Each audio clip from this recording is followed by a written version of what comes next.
Accuracy, balance, credibility. यो ABC news. म कविराज विशी। कार्यक्रम अपरेसन बिग न्यूज। सत्य समाचार खोज्ने, तथ्य प्रस्तुत गर्ने र प्रस्तुतिलाई सन्तुलित बनाउने हाम्रो प्रतिज्ञा हो। यही प्रतिज्ञा पूरा गर्ने खरो प्रयास हो अपरेसन बिग न्यूज। जनसरकारका हरेक विषयलाई हामी बिग न्यूज बनाउँछौँ र हरेक बिग न्यूजको अन्तर्कथा खोज्दै दर्शकका अगाडि अपरेसन गर्छौँ। फरक समाचार र गैर समाचार दिने हाम्रो प्रयास निरन्तर जारी छ।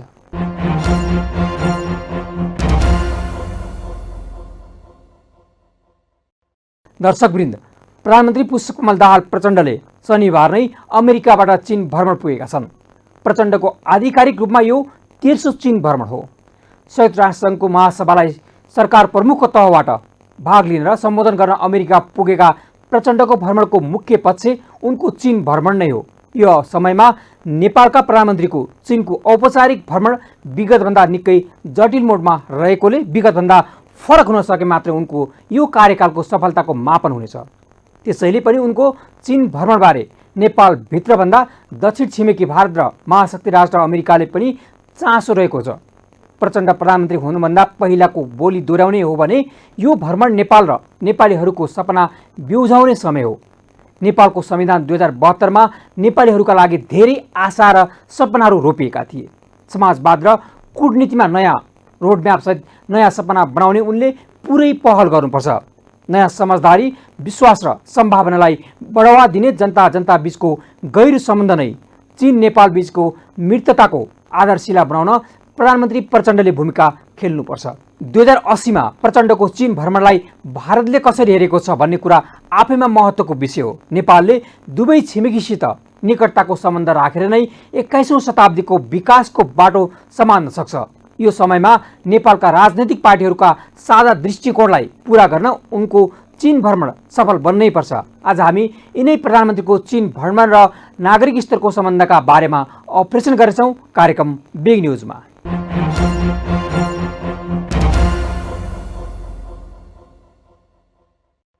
दर्शकवृन्द, सन् 1955 मा नेपाल र चीन बीच दौत्य सम्बन्ध स्थापना हुँदा माओ सेतुङको नेतृत्वमा जनवादी गणतन्त्र चीन घोषणा भएको 7 वर्ष पुरा भएको थियो।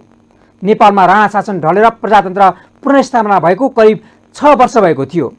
चीनको 1911 को क्रान्तिको नतिजा स्वरूप 300 वर्षदेखिको शासनमा रहेको अन्तिम राजवंश चिङ वंशको अन्त्य भएको र गणतन्त्र स्थापना भएको थियो। 20औं शताब्दीमा गणतान्त्रिक सरकारको स्थापना भएको पहिलो देश हो चीन। नेपालका परिवर्तन एवं क्रान्तिकारीहरूले समेत फ्रान्सेली क्रान्तिको अनुकरण गर्दै राजतन्त्रको विदाई गरेका थिए। माओकालमै सन् 1959 देखि 61 मा भोकमरीका कारण चीनले 10औं लाख नागरिक गुमाउनु परेको थियो। पछिल्लो 6 दशकको हेर्ने हो भने चीनको आर्थिक विकास गुणात्मक रूपमा हुँदै आएको छ। विश्वकै ठूलो निर्यातकर्ता बन्दै सन् 2049 सम्ममा विश्वकै समृद्ध राष्ट्र बनाउने चिनिया सपना रहेको छ। नेपालसँग छिमेकी सम्बन्ध मात्र होइन, विश्वमा उदयमान शक्तिको रूपमा रहेको चीनबाट नेपालले अनुकरण गर्नुपर्ने थुप्रै विषयहरू स्वाभाविक र आवश्यकताको रूपमा दर्शिएका छन्।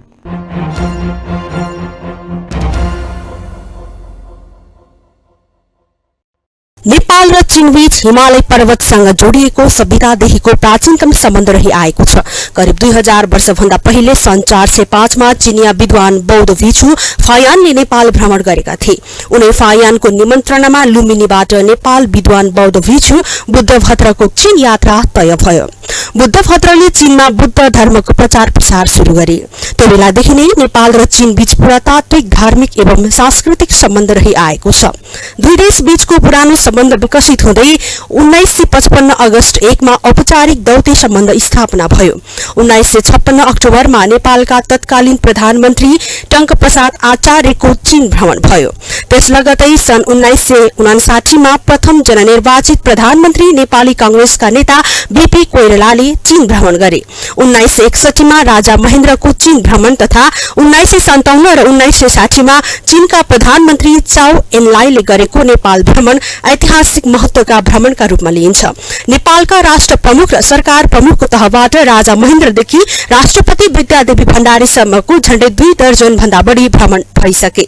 पछिल्लो समय गत असारमा उपप्रधान एवं गृहमन्त्री नारायण काजी श्रेष्ठको नेतृत्वमा 7 सदस्यीय प्रतिनिधि मण्डलले चीन भ्रमण गरे। पछिल्लो भ्रमणमा उपप्रधानमन्त्री नारायण काजी श्रेष्ठले चीनका उपप्रधानमन्त्री ह लिफङ बीच द्विपक्षीय भेटवार्ता भएको थियो। उपप्रधानमन्त्री श्रेष्ठको 5 दिने चीन भ्रमणमा दुई देशबीच व्यापार, लगानी, पर्यटन लगायत कनेक्टिभिटीको विषयमा छलफल भएको जनाइएको छ। यसरी दुई देशबीचमा हुँदै आएको विभिन्न तहको भ्रमणले पारस्परिक विश्वास र समझदारी बढोत्तरीमा टेवा पुग्ने गरेको छ। नेपालका राज्य प्रमुख, सरकार प्रमुख तहबाट 2 दर्जन भन्दा बढी नेपालको चीन भ्रमण भएको छ। नेपाल चीन बीच दौत्य सम्बन्ध स्थापना भएको 6.5 दशक समय बितिसक्यो।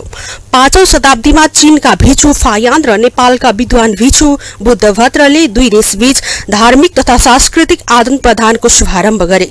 7औं शताब्दीको शुरूआतमा लिच्छवी राजकुमारी भृकुटीको विवाह तिब्बतको राजकुमार स्रङचङगम्पोसँग भयो। 1955मा नेपाल र चीन बीच दौत्य सम्बन्ध स्थापना भएपछि दुई मुलुक बीच राजकीय एवं उच्च स्तरका विभिन्न भ्रमण भएका छन्। 1950मा चीनिया प्रधानमन्त्री चाउ एन लाईको 2 पटक नेपाल भ्रमण भयो। सन् 1978मा वरिष्ठ नेता देङ सियाओपिङ, 1980मा चीनिया राष्ट्रपति र प्रधानमन्त्रीको नेपाल भ्रमण बाक्लियो। सन् 1996मा चीनिया राष्ट्रपति जियाङ जमिन, 2001मा प्रधानमन्त्री झु रुङजी, 2012मा वैन जियाबाओको नेपाल भ्रमण भयो। त्यसयता 23 वर्ष चीनिया राष्ट्रपति तहको नेपाल भ्रमण भएन। नेपालका गणतन्त्र स्थापनाको 1 दशक पछिको अवधिमा नेपालका तत्कालीन राष्ट्रपति विद्यादेवी भण्डारीले चीनको राजकीय भ्रमण गरे। चीनका राष्ट्रपति सी जिनपिङले 23 वर्षपछि सन् 2019मा नेपालको 2 दिने राजकीय भ्रमण गरे। 2 दशक भन्दा बढी समयपछि चीनिया राष्ट्रपति सीको नेपाल भ्रमण ऐतिहासिक एवं निकै अर्थपूर्ण रूपमा लियो। र हाम्रो तपाईको कुनै पनि टिप्पणीमा सन्तुलन छैन। चीनमा तपाईको के देख्नुहुन्छ, भरसक सन्तुलन कसरी काम गर्ने भने जस्तो अध्यक्ष माओलाई पनि उहाँ चाहिँ नि एकदम राम्रो हो, उनीहरू कहिले पनि नराम्रो भन्दैनन्। तर फेरि के भन्छन् भने अर्को लाइन चाहिँ नि उहाँ 70% राम्रो हो, 30% चाहिँ नि अलिक कुरा बिग्रियो भन्छ होइन। प्रतिक्रान्तिहरू भयो, कल्चरल रेभोल्युसन भयो, त्यसको दुःख आफ्नै छ हेर्नुहोस् होइन।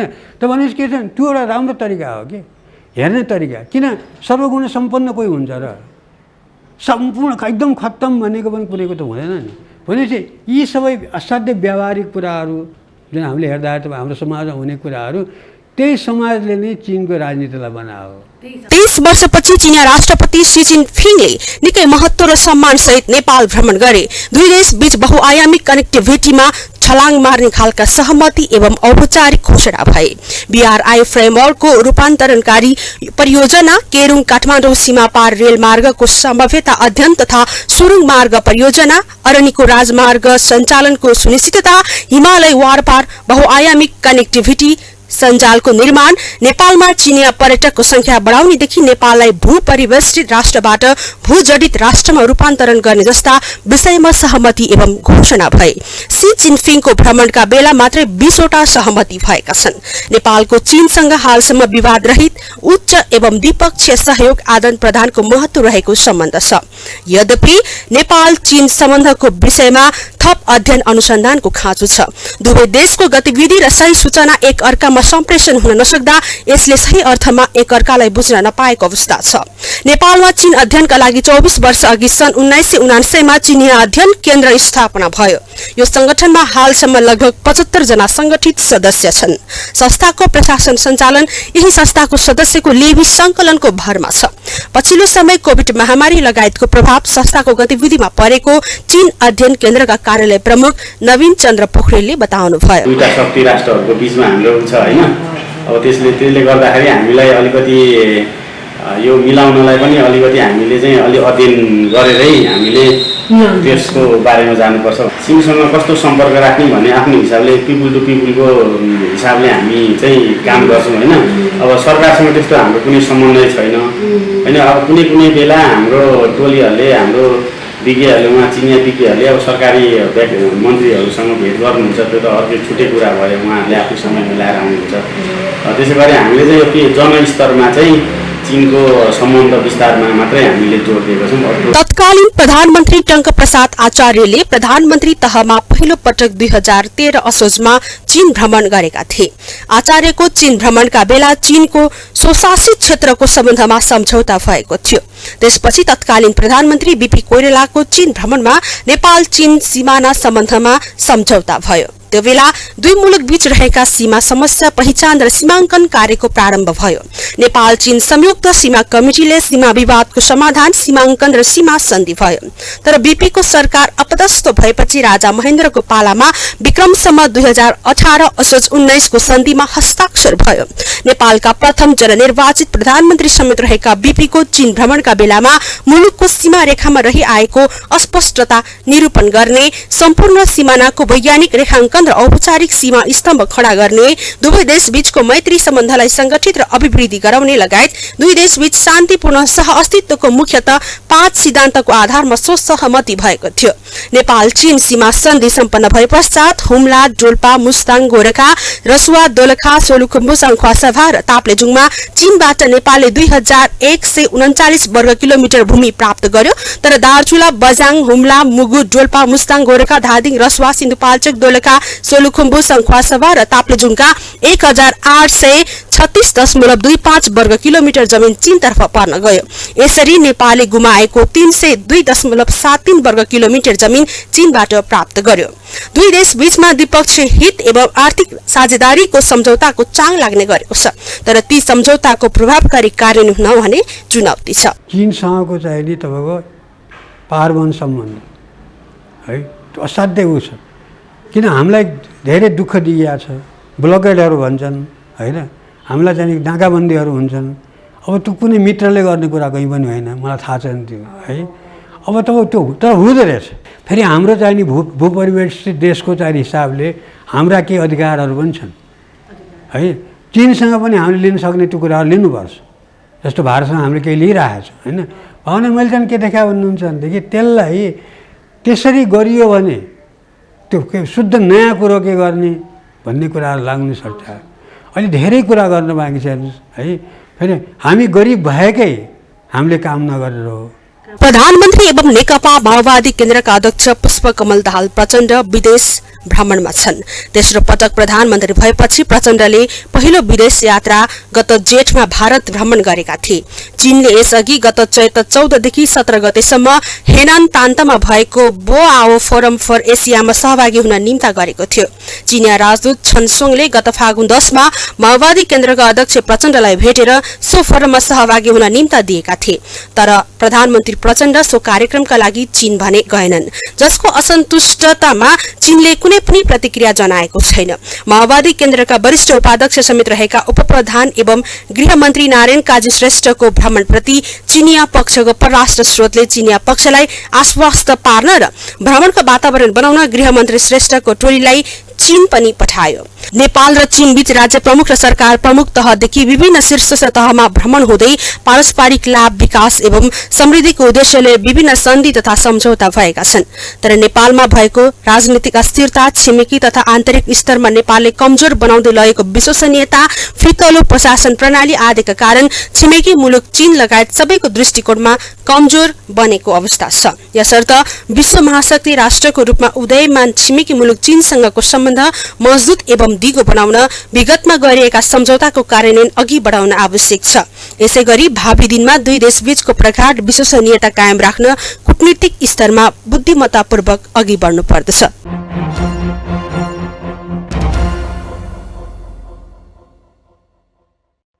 दर्शकवृन्द, चीन र भारत बीच तुलनात्मक रूपमा अनुभवजन्य विश्लेषण गरेर मात्र नेपाल, चीन र भारत बीचको सबल त्रिकोणात्मक कूटनीतिबाट बदलिलो भू राजनैतिक फाइदा लिन सकिन्छ। चीन, नेपाल र भारत बीच गहन सांस्कृतिक सम्बन्धहरू रहेका छन्। बौद्ध र आर्य संस्कृति बीचको आफ्नोपनलाई आदान प्रदान गरेर अन्तर्जातीय आर्थिक सहित अलि बढी संस्कृतिलाई ध्यान दिने र त्यसैको प्रयोगबाट आर्थिक रूपमा अधिक फाइदा लिनु नै नेपालको हितमा हुने देखिन्छ। नेपालका दुई छिमेकी चीन र भारत आर्थिक अवसरको विशाल क्षितिजमा बलिया बनेका छन्। छिमेकीसँग रहेको विशाल र जनसङ्ख्याको फाइदा यो स्थानको कूटनीतिलाई मिलाएर फाइदा लिनु नै आजको कूटनीतिक मिसन र नेपालका सबै राजनैतिक पार्टीहरूको लक्ष्य हुनुपर्छ। चीन र भारतलाई विश्व राजनीति र दक्षिण एसियाको राजनीतिमा सन्तुलन मिलाएर दुवै आर्थिक शक्तिहरूको भू राजनैतिक रणनीतिको कुनै न कुनै रूपमा नेपालले भू आर्थिक सकारात्मक र दिगो प्रभाव पार्नु नेपालको हितमा देखिन्छ। थप प्रसङ्गसहित आउँछौँ एकैछिनको ब्रेकपछि।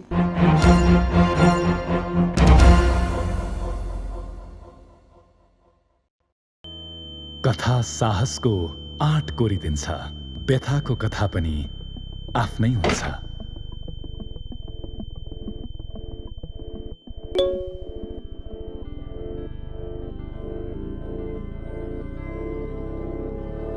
आफ्नै सुन्ने, आफैलाई खोज्ने नयाँ युगमा पनि आफ्नो भनेको आफ्नै हुन्छ। राष्ट्रिय वाणिज्य ब्याङ्क, सम्पूर्ण डिजिटल कारोबारका लागि डिजिटल संसार। इमानदारिताको साथ मेहनत गरेपछि फल त पक्कै पाइन्छ। इमानदारितासँगै सफल हुनको लागि साथ चाहिन्छ। म मेरो व्यवसायमा सफल हुनुमा मलाई नेपाल टेलिकमको बलियो साथ छ। हाम्रा देशभर रहेका कार्यालयहरूमा सहज रूपमा सम्पर्क गर्नको लागि नेपाल टेलिकमको 4G लगायत लिज लाइन, इन्टरनेट र CUG सेवाले ठुलो सहयोग पुर्याएको छ। नेपाल टेलिकम, राष्ट्रको सञ्चार।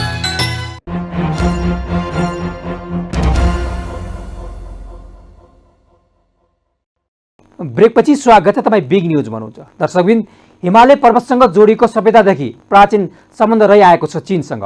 करिब 2000 वर्षभन्दा पहिले सन् 405 मा चीनिया विद्वान बौद्ध भिक्षुका फायानले नेपाल भ्रमण गरेका थिए। उनै फायानको निमन्त्रणामा लुम्बिनीबाट नेपाल विद्वान बौद्ध भिक्षु बुद्धवर्धको चीन यात्रा भएको थियो। बुद्धवर्धले चीनबाट बुद्ध धर्मको प्रचार प्रसार सुरु गरेका थिए। यो बेलादेखि नै नेपाल र चीनबीच पुरातत्व र धार्मिक एवं सांस्कृतिक सम्बन्ध रहिआएको छ।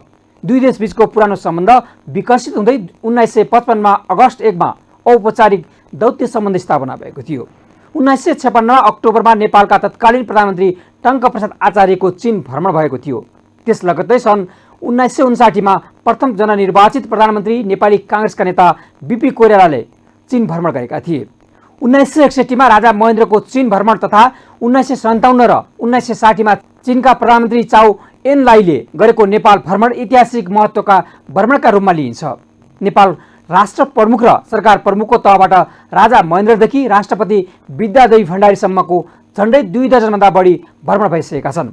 पछिल्लो समय गत असारमा उपप्रधान एवं गृहमन्त्री नारायण काजी श्रेष्ठको नेतृत्वमा 7 सदस्यीय प्रतिनिधिमण्डलको चीन भ्रमण गरेका थिए। पछिल्लो भ्रमणमा उपप्रधानमन्त्री नारायण काजी श्रेष्ठले चीनका उपप्रधानमन्त्री बीच द्विपक्षीय भेटवार्ता भएको थियो। उपप्रधानमन्त्री श्रेष्ठको 5 दिने चीन भ्रमणमा दुई देशबीच व्यापार, लगानी, पर्यटन तथा कनेक्टिभिटीको विषयमा छलफल गरिएको र जनाइएको छ। यसरी दुई देशबीच हुँदै आएको विभिन्न तहको भ्रमणले पारस्परिक विश्वास र समझदारी बढोत्तरीमा टेवा पुग्ने विश्वास गर्न सकिन्छ।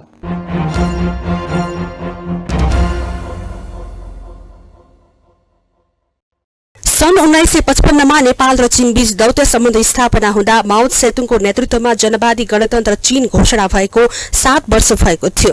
नेपालमा राणा शासन ढलेर प्रजातन्त्र पुनर्स्थापना भएको करिब 6 वर्ष भएको थियो। चीनको 1911 को क्रान्तिको नतिजा स्वरूप 300 वर्षदेखि शासनमा रहेको अन्तिम राजवंश चीन वंशको अन्त्य भयो र गणतन्त्र स्थापना भयो। 20औं शताब्दीमा गणतान्त्रिक सरकारको स्थापना भएको पहिलो देश हो चीन। चीनका परिवर्तन एवं क्रान्तिकारीले फ्रान्सेली क्रान्तिको अनुकरण गर्दै राजतन्त्रको विदाई गरेका थिए। माओकालमै सन् 1959 देखि 61 मा भोकमरीका कारण चीनले 10औं लाख नागरिक गुमाउनु पर्यो। पछिल्लो 6 दशकमा चीनको आर्थिक विकास गुणात्मक रूपमा हुँदै आएको छ। विश्वकै ठूलो निर्यातकर्ता बन्दै सन् 2049 सम्ममा विश्वकै समृद्ध राष्ट्र बनाउने चीनिया सपना छ। नेपालसँग छिमेकी सम्बन्ध मात्र होइन, विश्वमा उदयमान शक्तिको रूपमा रहेको चीनबाट नेपालले अनुकरण गर्नुपर्ने विषय स्वाभाविक र आवश्यकताको रूपमा छ। छिमेकी मुलुक चीन भूभागमा नेपाल भन्दा 65 गुणा ठूलो छ। संसारमा सबैभन्दा बढी जनसंख्या भएको देशमध्ये चीन पनि एक हो। 1959 को दशकमा भोकमरीका कारण दशौं लाख नागरिक गुमाएको चीनले सूचना, अत्याधुनिक प्रविधि र विकासमा बृहत्तर फड्को मार्न सफल भएको छ। विश्वका प्रमुख भनिने शक्तिसँग चुनौती दिँदै सबैभन्दा समृद्ध राष्ट्र बन्ने लक्ष्यमा तल्लिन्छ। त्यसो त चीनको सामाजिक, आर्थिक तथा राजनैतिक विकासको जति नै बखान गरे पनि सारमा यसको पृष्ठभूमि, चीनिया जनता र नेताको लगनशीलता हामीले बुझ्नै पर्ने हुन्छ। तर चीन पनि त तपाईँको एकैचोटि अहिलेको सम्पन्ना पुगे त होइन। अहिले नै चाहिँ जस्तो जसले अरबौँ खरबौँ कमाएको त होइन। संसारको दोस्रो महाशक्ति भएको त होइन। कसरी भयो त? एउटा यो त सुसूचित गर्ने कुरा, जनताले त्यो ज्ञानको चाहिने यो क्षेत्र बढाउँदै गर्ने कुरा, एक अर्कासँग बुझ्ने कुराहरू है। दोस्रो अर्को कुरा के भन्नुहुन्छ भनेदेखि उनीहरूको चाहिँ तपाईँको जुन भौगोलिक अवस्था छ, त्यो विभिन्न चाहिँ तपाईँको चाहिने जनसङ्ख्याको स्वरूपहरू छ, त्यसलाई बुझ्ने कुराहरू। त्यसपछि अर्को कुरा के भन्नुहुन्छ भनेदेखि अब जुन तपाईँलाई भन्ने पहाड छ के छ भन्नुहुन्छ, विज्ञान र प्रविधिले ल्याएका परिवर्तनहरू। त्यो विज्ञान र प्रविधिले ल्याएको यही परिवर्तनले हो जसले गर्दा चीन हाम्रो आज नजिक पुग्यो। सन् 2018 अप्रिलमा अमेरिकी सरकारले चीनिया दूरसञ्चार कम्पनी जेडटीलाई आपूर्तिकर्ताहरूसँग व्यापार गर्न प्रतिबन्ध लगायो। यस लगतै चीनका राष्ट्रपति सी जिनपिङ वुहान स्थित सेमिकन्डक्टर निर्माता याङचे मेमोरी टेक्नोलोजिज कम्पनी YMTC को सहायक कम्पनीको निरीक्षणमा निस्केका थिए। अमेरिकी प्रतिबन्धका कारण चीनिया नेताहरूले प्रविधिको विकास अन्तर्गत चिप विकासमा ठूलो कदम चाल्नुपर्ने आवश्यकताको बोध गरे। स्मार्टफोन, ई-कमर्स प्लेटफर्म र तीव्र गतिको रेल सेवा निर्माणमा अभूतपूर्व सफलता हासिल गर्यो। तर यसको मुख्य सञ्चालक संयन्त्र चिपमा भने आफू पश्चिममा निर्भर भएको महसुस चीनले गर्यो। पछिल्लो समय चिपबाट चल्ने मोबाइल कम्प्युटरदेखि अधिकांश प्रविधिमा परनिर्भरतालाई छिटोभन्दा छिटो बदल्नुपर्ने ठान्यो। राष्ट्रपति सीले सन् 2018 को भ्रमणमा YMTC का पदाधिकारीलाई उत्पादन क्षेत्रमा सेमिकन्डक्टरको महत्व मानवका लागि मुटु जतिको रहेको औल्याए। मुटु बलियो भएन भने ज्यान जति ठूलो भए पनि कमजोर रहने ठहर राष्ट्रपति सीले गरे। चीनका राष्ट्रपति सीले यो सन्देश बारम्बार दोहोर्याए। चीनिया अध्ययन केन्द्रका महासचिव डाक्टर उपेन्द्र गौतमले विगतको चरम गरिबी शोषणको उपज चीनमा इतिहास बोध भयो र त्यहाँका नागरिक विकासमा संगठित भएको बताए। व्यापार, वाणिज्य, कूटनीति, विद्यार्थी, पर्यटन जस्ता विभिन्न चाहिँ क्षेत्रका मानिसहरूको आदान प्रदानले यसलाई चाहिँ झन् दिन प्रतिदिन चाहिँ मजबुत बनाएर लगिरहेको छ। र खास गरेर चाहिँ नेपाल र चीनका द्विपक्षीय चाहिँ उच्च स्तरका भ्रमणहरू अहिले अब नेपालको अब राजसत्तात्मक कालमा नेपालका राजाहरू त्यहाँ भ्रमण गर्ने, चीनका प्रधानमन्त्री राष्ट्रपतिहरू नेपालमा भ्रमण गर्ने, जुन कुराहरू चाहिँ अहिलेसम्म निरन्तरता पाइरहेको छ होइन। भर्खरै पनि 2 वर्ष अगाडि चीनका राष्ट्रपतिले चाहिँ नेपालको भ्रमण गर्नुभयो। सन् 2012 मा सीपीसी को 18औं राष्ट्रिय महाधिवेशन सम्पन्न भयो। महासचिवमा निर्वाचित सी जिनपिङले चीनबाट पूर्ण रूपमा गरिबी निवारण गर्ने महान सपना देखे, किनकि उनले दैनिक श्रम गरेर भोकै बाँचेका जनताको दर्दनाक अवस्था नजिकबाट देखेका थिए। गरिबी के हो र गरिबीमा हुने जीवन भोगाई किशोरावस्थामा स्वयं आफैले भोगेका पनि थिए। सी जिनपिङको गरिबी निवारण सपनामा उनलाई चीनिया नागरिकको पनि साथ मिल्यो। अन्ततः चमत्कारिक रूपमा सन् 2020 को अन्तसम्म निर्धारित समयमै चीनले सम्पूर्ण रूपमा गरिबी निवारण गरेर विश्वकै अर्को चमत्कार प्रदर्शन गर्यो। सन् 2021 को फेब्रुअरी 25 तारिकमा सम्पूर्ण रूपमा गरिबी निवारण भएको घोषणा गर्यो। सन् 2020 भित्र समूल रूपमा गरिबी निवारण गर्ने महत्त्वकांक्षी कार्ययोजना चीनले सन् 2015 मै घोषणा गरेको थियो।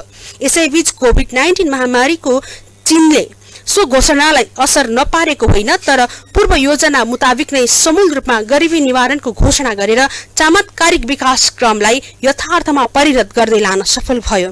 सी जिनपिङ सत्तामा आएपछि मात्र चीनले 9 करोड 89 लाख 90 हजार गरीब चीनिया नागरिकलाई गरिबीबाट मुक्त गरायो।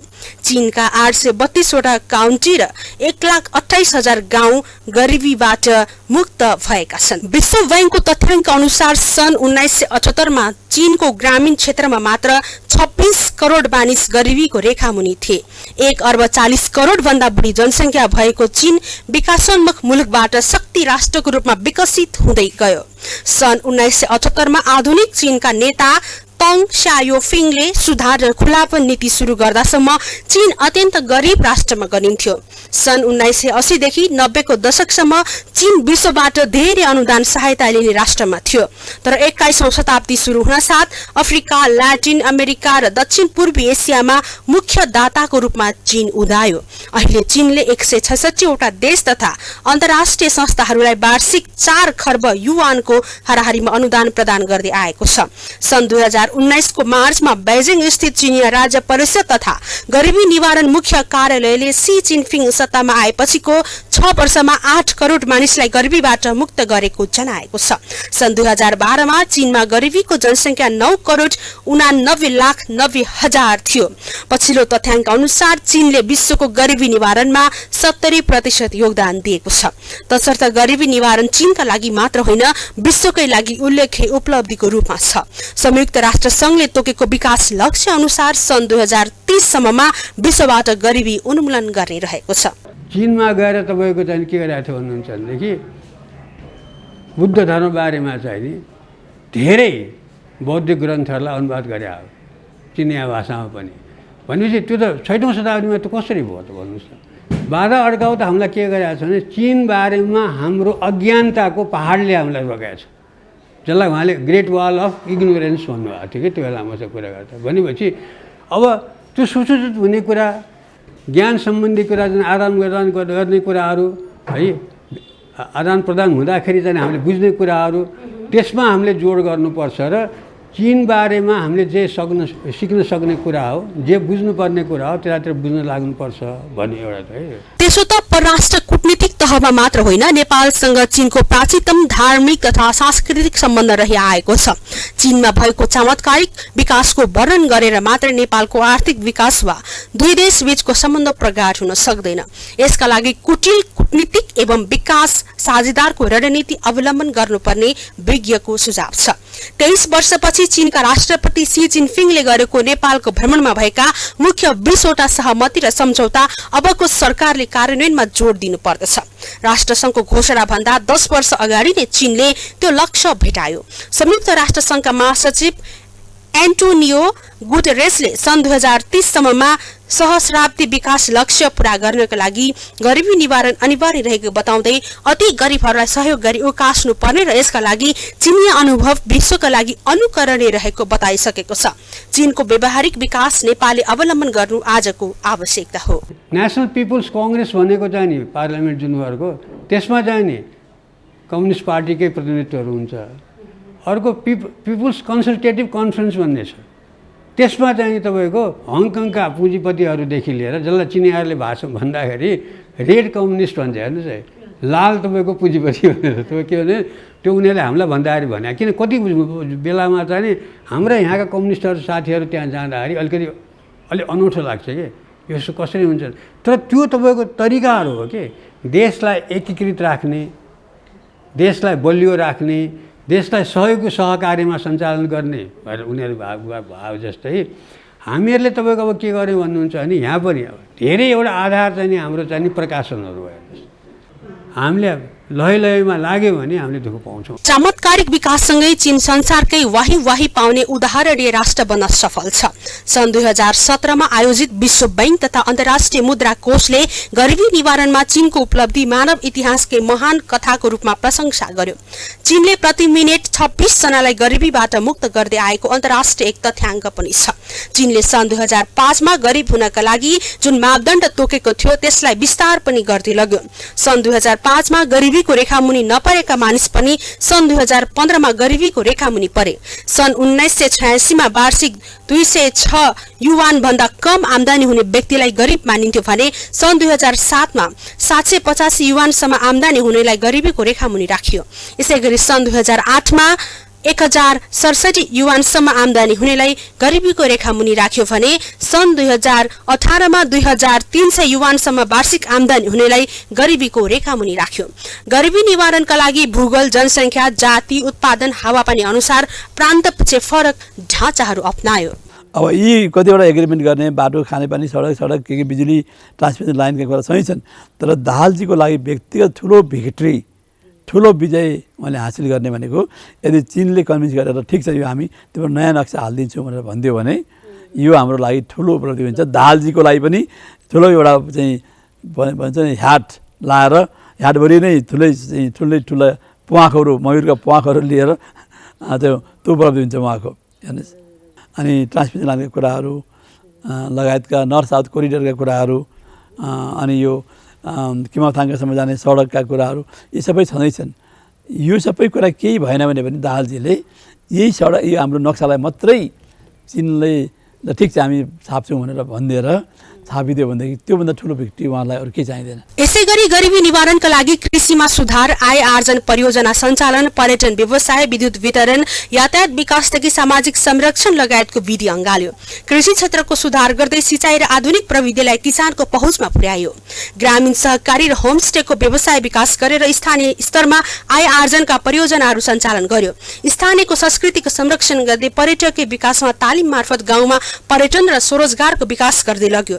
लामो समय राजनैतिक अस्थिरता, गरिबी, विभिन्न महामारीको संकट खेप्दै आएको नेपालले चीनले तोकिएको समयावधिभित्रै करोडौं जनतालाई गरिबी मुक्त गरेको विषयबाट निकै राम्रो पाठ सिक्न सक्नु पर्दछ। बेरोजगारका कारण दैनिक हजारौं युवा विदेश पलायन भएको अवस्थामा युवाको जोश, जाँगर, श्रम, सिप र दक्षतालाई नेपालमै सदुपयोग गर्ने वातावरण बनाएर देश समृद्ध बनाउने एकमात्र अभियानका साथ अबको नेतृत्व अघि बढ्न सक्नु पर्दछ।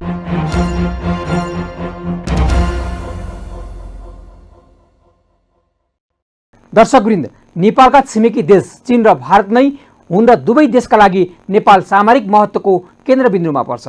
अमेरिकाले लामो समयपछि चीनसँगको झिनाझप्टीमा भारतसित मिलेर अघि बढ्ने नीति लिँदा पनि नेपाल त्यो द्वन्द्वमा नपरेर भारत चीनकै बाटो रोज्नुको विकल्प हुने छैन। एसियामा विकसित यस्तो भू राजनीतिलाई नेपालले गहिरोसित बुझेर कूटनीतिक सम्बन्ध बलियो बनाउन जरुरी छ। राजनीति र कूटनीतिमा सबै कुरा सोचे जस्तो नहुन पनि सक्छ, तर पनि प्रचण्डको चीन भ्रमणको समयमा सबैको हुन खोज्दा कसैको नहुने खतराबाट जोगिन सक्नुपर्छ र नेपालको हितमा छ भने त्यसका लागि नेपालले पहिला राजनैतिक नेतृत्व र पार्टीभन्दा कूटनैतिक षड्यन्त्रको उपयोग गर्नुपर्छ। चीन र अमेरिका बीच भू तथा अर्थ राजनीतिक सङ्कटमा गहिरिँदै जाँदा चीनको स्मार्ट पावरको प्रभाव एसियामा झनै बढ्नेछ। अबको समय आउने यस्तो अवसरलाई नेपालले गुमाउनु हुँदैन। 2080 को दशकमा नेपालले सैन्य गठबन्धन बाहेकका विदेशी परियोजना सहभागी भएर देशको आर्थिक विकास र वृद्धिलाई अगाडि बढाउनुपर्छ। राजनीतिबाट देशको आर्थिक विकासको सपना नदेखेर नै 12 कक्षा पास गरेपछि विदेश जाने युवा पुस्ताको लड्कोलाई रोक्न पनि नेपालको कूटनीतिक पाटोलाई बलियो पार्नुपर्छ। सन् 2010 पछिको बदलिएको भू राजनैतिक चीन भारतको शक्तिलाई उपयोग गरेर पश्चिमाहरूको शक्तिलाई विश्वासमा लिएर नेपालको आर्थिक कायापलट सम्भव देखिन्छ। अपरेसन आज सकिन्छ, भोलि अर्को बिग न्युजको अपरेसन गर्छौँ। गाउँ सहर दुनियाँ बिउझाउने हाम्रो अभियान जारी छ। तपाईँ न्युज सँगै रहनुहोला। नमस्ते।